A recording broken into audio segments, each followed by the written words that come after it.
আসসালামু আলাইকুম। সুপ্রিয় দর্শক শ্রোতা, আজকে আমরা জানব হোমিওপ্যাথি ওষুধ বেলেডোনা সম্পর্কে। তো আসুন জেনে নেওয়া যাক। বেলেডোনা বেলেডোনা একটি পরিচিত হোমিওপ্যাথি ওষুধ যা অ্যাট্রোপা বেলেডোনা নামক উদ্ভিদ থেকে প্রস্তুত করা হয়। এটি সাধারণত হঠাৎ শুরু হওয়া তীব্র উপসর্গে বেশি ব্যবহৃত হয়।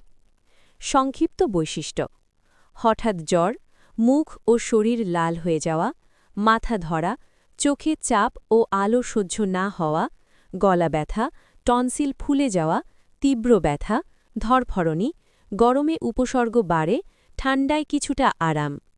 ব্যবহার ক্ষেত্র: জ্বর, বিশেষ করে আকস্মিক জ্বর, মাথা ব্যথা ও মাইগ্রেন, গলা ও কানের প্রদাহ, সানস্ট্রোক বা রোদে সমস্যা।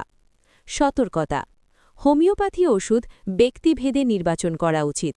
সঠিক পোটেন্সি ও মাত্রার জন্য অভিজ্ঞ হোমিওপ্যাথিক চিকিৎসকের পরামর্শ নেওয়া জরুরি।